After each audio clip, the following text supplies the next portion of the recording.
Well, personally, I would have used live rounds. Alfred, what do you have on Simon Stagg? Now, let's see. CEO of Stagg Enterprises, a company that specializes in advanced medical research and development. I'm heading to Stagg's airships now. Scarecrow was on his way there, and that's our only link to finding Barbara. The threat analysis indicates that Founders Island is covered by the militia's long-range radar and missile launchers. The Batmobile will be detected and targeted as soon as you cross the bridge. Don't worry, Alfred. I'll go in on foot and stick to the rooftops. Find me the schematics of those airships. Right away. Best of luck, sir. Hey, what's up everyone? Nick here. Welcome back to the Batman Arkham Knight Knightmare Difficulty walkthrough.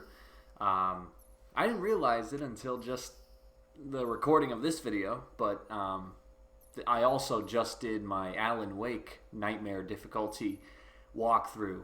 The only difference being that this Nightmare Difficulty is spelled KN, with a KN instead of just an N for the beginning, which obviously kind of corresponds to the Dark Knight, the alternate spelling of the word night. Not that it's important, it's just something I thought of while I was recording this commentary. But anyway, so this is part 6 of the walkthrough. I can't remember if I said this already, but the walkthrough in total, I already have it all filmed and all split up and ready to go. I just need to do the commentaries. I usually do 1 or 2 a day. But the total walkthrough is going to be 15 parts, which is one of the longer ones for the Arkham games. I think, I can't remember the exact numbers, but if you were to go to my channel and look at all the Arkham walkthroughs I've done, I think Arkham Origins was actually the longest. It was 16 videos. Arkham Asylum was only 11, I think. Arkham City was really short. Arkham City was only 10 videos long, and then this game is 15, making it one of the longer ones of the franchise. Yeah, Arkham City was really short, and it's not that the game was necessarily that short. It's just that I try to divide these videos kind of in like a logical way that makes sense from like an entertainment standpoint. And it's just in Arkham City, a lot of the sections, it kind of made sense to do them all as one video, you know, not to make as many splits. So maybe it's not that the game was any shorter. It's just that the video splits, it made sense to do less of them, just based on kind of the continuity and fluidity of the game. Anyway, oh, of course, right when my recording starts, my cat comes in. So if you hear that familiar meowing, that's because, oh, there it is. That's because my cat decides to screw things up every single time. We have a stealth encounter to take care of here. Now, I can't recall if I think we've seen this once before, but you could see this enemy here. He's controlling a drone, and the drone can spot you.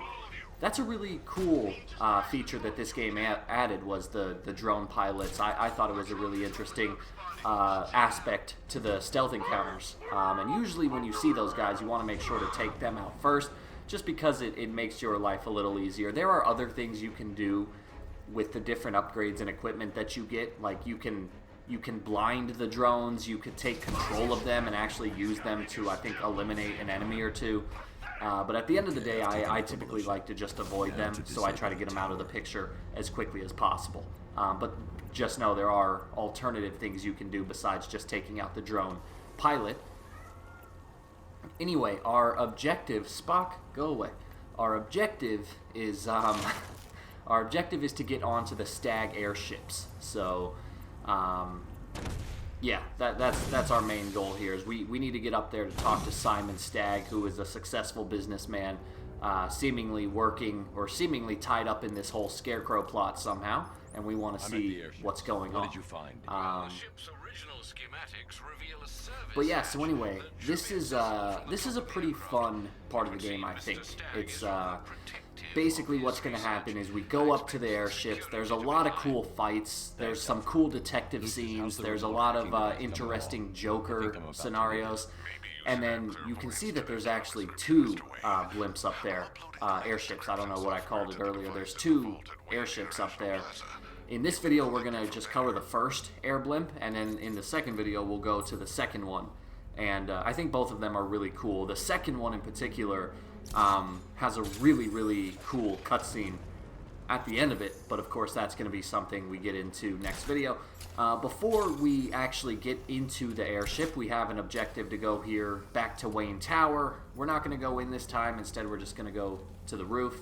And Lucius just told us that he has a new piece of equipment for us to use. So we're going to go ahead and do that. We're going to pick this up right here. I actually can't even remember what this is. I think it's the voice synthesizer. Could be wrong. Let's see. Okay, it's the remote hacking device. I think what ends up happening is, if you remember, we took the voice synthesizer off of one of the Arkham Knight soldiers. What you're able to do later on is you're able to put the synthesizer into, I think, the remote hacking device, and you can use it to hack certain doors by imitating certain characters, which is really cool. It's locked from inside. But anyway, this is where the hacking device comes into play. You're going to see this door on the blimp right here, and we have to get inside. So we have to use the remote hacking device on some equipment.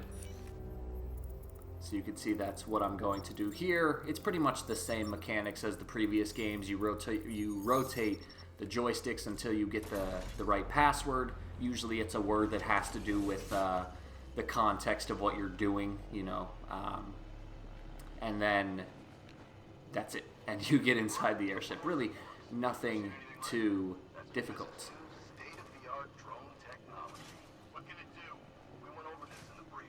Alright. So I always get lost in here. I always get turned around. But I made sure to kind of memorize the right path, and I think there does come a point where once again I did get turned around, but I ended up just kind of editing the video to try to get that out. What are you doing? Just giving you a little demonstration. Alright, so go ahead and follow this path. You'll hear a couple enemies talking, and you can see once again one of them is controlling a drone. Now I think this is actually exactly what I was talking about a couple seconds ago. It looks like this is where you learn. So you can see right here, you saw a cut in the video right there. That's because I forgot what I was supposed to do, so I just cut out like 2 minutes of me walking around aimlessly.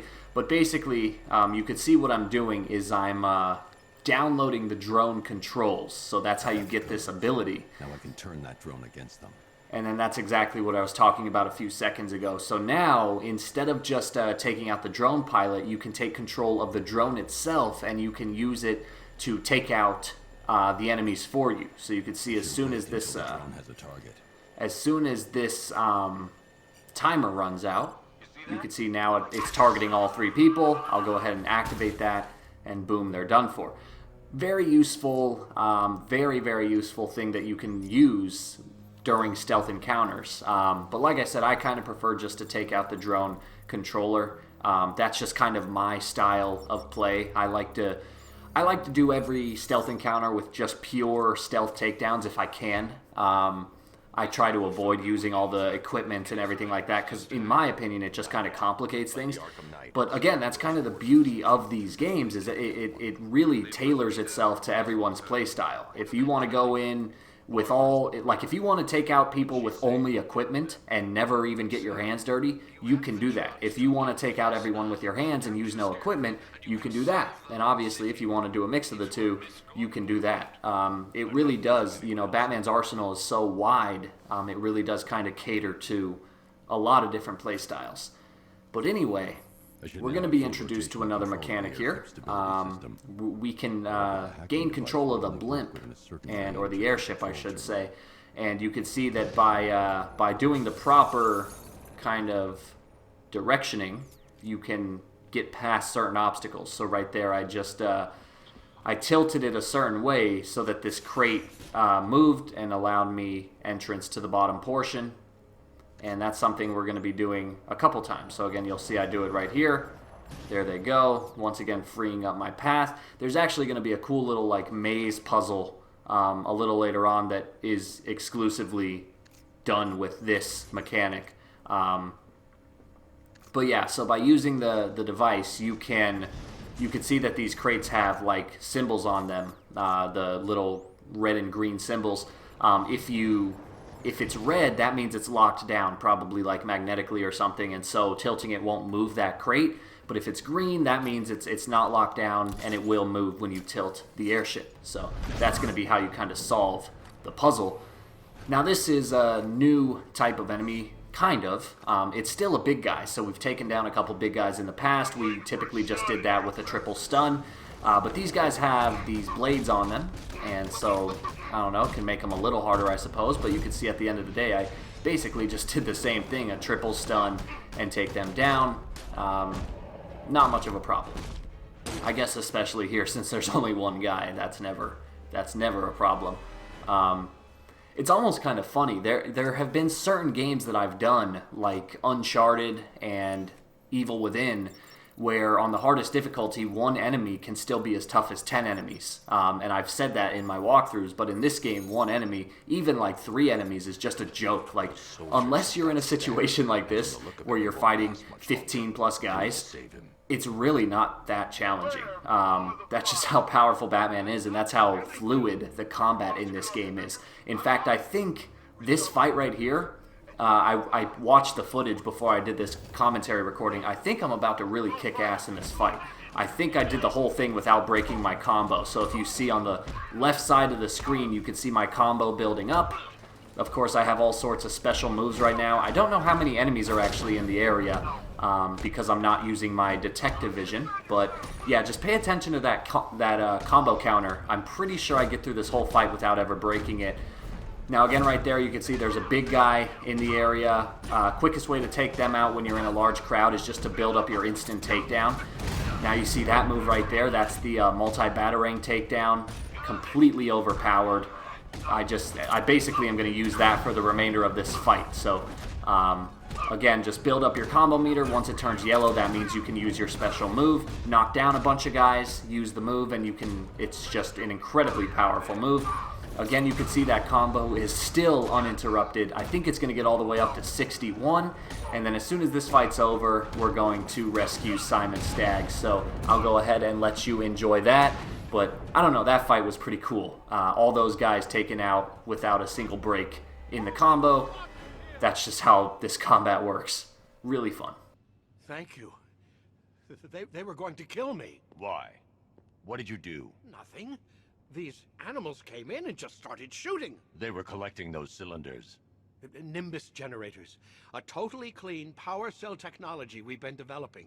Where's Scarecrow?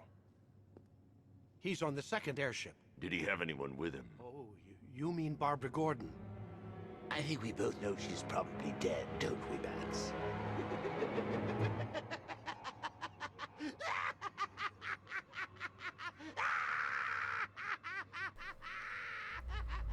All right, so we saw what happened, and this part's really creepy. You can see that these guys they start getting up, but they're just kind of standing there. It's very kind of haunting. Obviously, you can tell that it has something to do with Joker and his mind tricks that he's in Batman's head. But you can see now here the soldiers actually all turn into Jokers. And so I will say this, I talked about in an earlier video how a lot of people, they weren't very happy that Joker was in this game. That was kind of everyone's biggest complaint with the Arkham franchise, was that they overused the Joker. The Joker was the main villain in Arkham Origins, the main villain in Arkham Asylum, the main villain in Arkham City. And so you can see in this game, the main villain is Scarecrow and the Arkham Knight. So really, Joker has no place here. Joker's blood has infected a couple people. Sure, that part is still there. But this whole aspect of Batman's kind of poor mental health and the Joker still living inside his head, that's completely, well, I don't want to say too much, because I guess it's not unnecessary. I wouldn't say it's unnecessary. It does serve a purpose. But I think a lot of people were just kind of upset that the Joker was so heavily used. And I will give them this, though.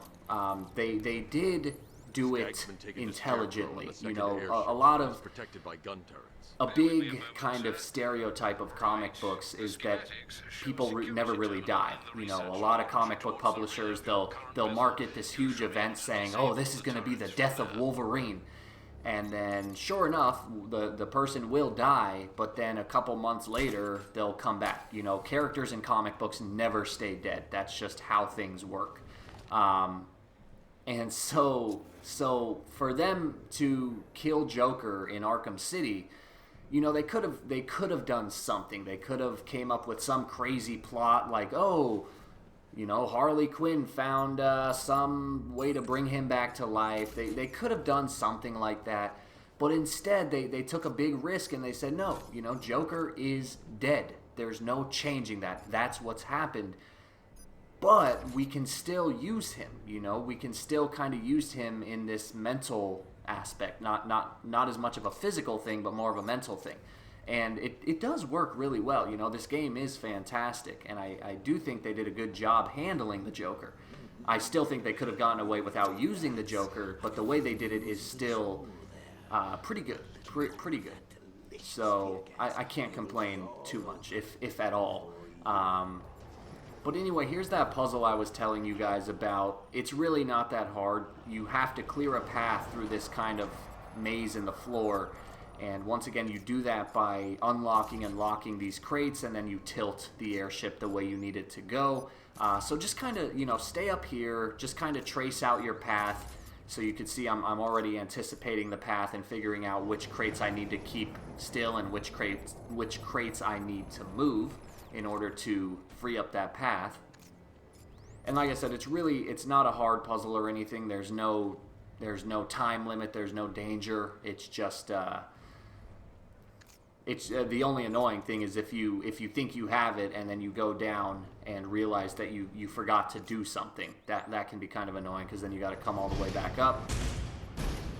So you see right here, that's exactly what I did. I did make a mistake. I forgot to lock a certain crate down in the right position. So right there I fixed it. Gonna do one more tilt, and there it looks like my path is opened up. So pretty cool puzzle. It makes use of Batman's technology. It's not very hard though. The puzzles in this game are never very hard. I am almost hesitant to call them puzzles. I would say maybe obstacle is a better word for that. And the same can be said of your friend, poor little Barbara Gordon. Close your eyes. Can you see her? Cowering in the darkness, cursing the hero who failed her. She has become your weakness, your obsession, dragging you deeper into the abyss. I could have her killed right now. It would be cruel, sadistic, brutal. But I have other plans in store for both of you. So that was Scarecrow. Again, brilliant voice acting. I don't know who did the voice acting for Scarecrow. But he did a really good job. A really good job. I would love for them to do... I don't know if you guys have ever seen the DC animated films that they make, but they're really good. And Kevin Conroy is typically considered the voice of Batman. I'm going to go ahead and use a fear multi-takedown here. I don't care about stealth at this point. I'm just going to take out the drone controller.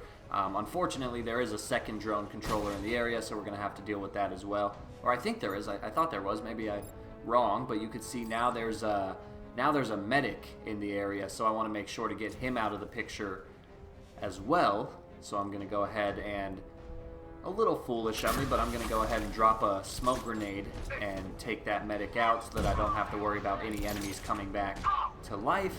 But anyway, what I was saying was the DC animated films are really good. I currently have 8 of them. Or no, I have a lot more, but I have 8 of the current ones. And I would love for them to do a Batman film with Scarecrow in it. I don't think they have done that, but it'd be really cool. And it'd be cool if they got the guy voicing, whoever voiced him in this game, because I really like it. In the movies, they get actually, if my friend Chris is watching this, he might find this interesting. But in the animated films, Kevin Conroy has always been considered the voice of Batman, but he doesn't always provide the voice. Maybe he's busy, maybe he just doesn't want to do it for certain projects. But whenever he doesn't do the voice of Batman, one of the newer actors that they got to do Batman's voice in the films, his name is Jason O'Mara. He does a really good job. I really enjoy his Batman. And he's actually the guy that played Albert Wesker in the live-action Resident Evil films. So, I mean, you could say what you want about those films. They're not very good. They're enjoyable in my opinion, just because they're Resident Evil films. I can enjoy them, but they're really not very good. Yeah, the guy who voices Batman in the animated films, I believe he played Wesker in the Resident Evil films. Anyway, we have a new detective thing here, so it's kind of similar to when we had to track Barbara. We have 4 screens here, and we have to fast forward the video feed. And we're looking for instances where Simon Stagg's hand made contact with either a floor or a wall. So you can see right now in the top right screen, he's bent over. And so what you need to do, so now you can see his hand is on the floor. So now on that individual screen, I have to go to the correct rectangle to get it in frame. So now you can see he moves down to the lower left screen. His hand has now been placed on the wall, and I'm going to go ahead and isolate that frame, and there you go. Again, really, just some really cool Batman detective work, and I think you're going to get your 4th print right here. Again, we're doing this to reconstruct Simon Stagg's handprint. At that moment, Stagg left a handprint near the exit to the room. I know where Stagg left his prints. Now I just have to scan those locations. Alright, so once you have that, you're going to go ahead and just switch to Detective Vision. You can see the little holographs of Simon Stagg that we just captured from the video feed, and you're just going to go ahead and scan all 4 of those prints, and then thanks to the power of insane amounts of money, Batman's going to use his technology to reconstruct the handprint, allowing us access into the next area. Thumbprint. 1 site left. And I believe at this point there's nothing left to worry about. I think, if I remember, I think we're done with combat, at least for the rest of this video. I should be able to access Stagg's computer system now. But yeah, like I said, we're not quite done with the airships. So this video, we only covered the first of 2 airships. In the next video, we're going to move on to the second one, which is also really cool. So go ahead and return to the computer. When you're done, let's hack his online dating profile.